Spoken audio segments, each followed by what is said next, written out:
Assalamualaikum warahmatullahi wabarakatuh. Bagaimana kabarmu, keadaanmu? Semoga sehat ya. Kamu sedang menyaksikan Sekolah Al-Quran Makassar di seri Allah Membuatmu Kaya. Di video ini, kamu akan membaca satu ayat Al-Quran tentang Allah yang membuatmu kaya.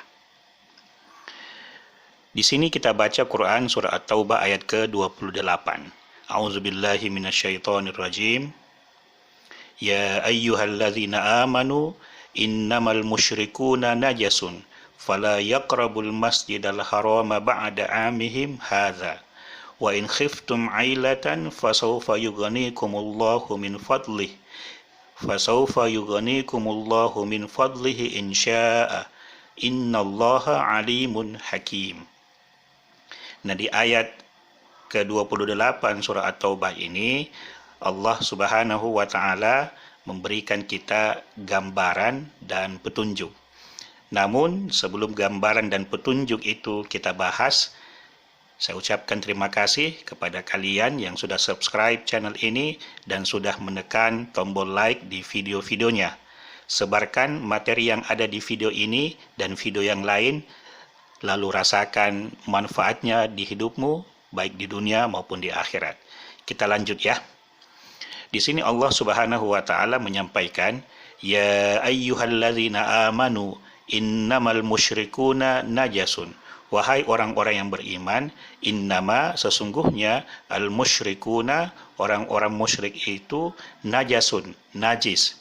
Nah, najis dalam konteks ini, kalau kita baca tafsir Jalalain, itu disebutkan qazara li khubthi batinihim.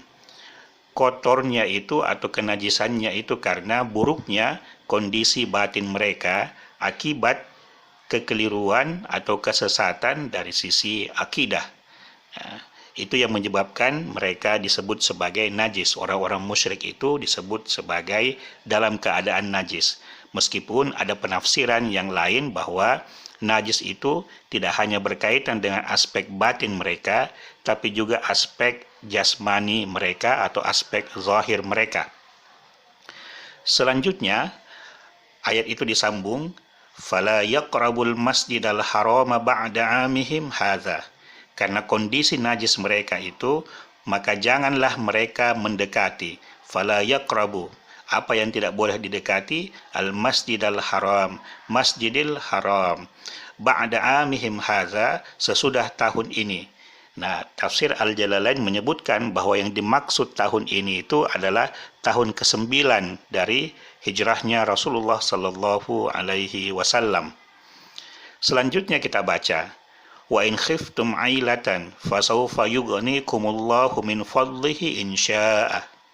Wa in khiftum, namun atau jika kamu khawatir, kamu takut, khiftum, ailatan, menjadi miskin, menjadi fakir, fasawfa yughnikumullahu min fadlihi, maka akan Allah membuat kalian kaya. Fasawfa, maka akan, yughnikumullahu, Allah membuat kalian kaya, atau paling tidak Allah memberimu kecukupan, min fadlihi, dari karunia-Nya, insya'a, jika Dia menghendaki. Penjelasan atas kalimat ini dalam kitab tafsir Jalalain adalah ailatan itu artinya fakirun, ya, fakran, biinqita'i tijaratihim ankum. Kenapa fakir? Karena terputusnya kontak jual beli, kontak perdagangan, hubungan bisnis dengan orang-orang musyrik tadi, karena sudah dilarang mendekati masuk ke Masjidil Haram. Sementara kalimat fasawfa yughnikumullahu min fadlihi insya'a, yang dimaksud itu adalah Allah memberikan kekayaan, memberikan kecukupan melalui beberapa cara, diantaranya bil futuhi, dengan pembukaan kota Mekah atau penaklukan kota Mekah, wal jizyah, dan jizyah atau semacam pajak. Nah, dari situlah sumber-sumber kekayaan bagi orang-orang muslim, meskipun sudah memutuskan kontak atau melarang orang-orang musyrik itu masuk ke dalam Masjidil Haram. Nah, ayat ini mengingatkan kita bahwa jangan takut tidak memiliki atau tidak mendapatkan penghasilan yang pada akhirnya bisa menyebabkan miskin. Kenapa? Karena Allah Subhanahu wa Ta'ala yang memberi kita kekayaan atau paling tidak mencukupkan kebutuhan-kebutuhan kita dari karunia yang Dia punyai, dari karunia yang sudah Dia tebarkan di permukaan bumi ini.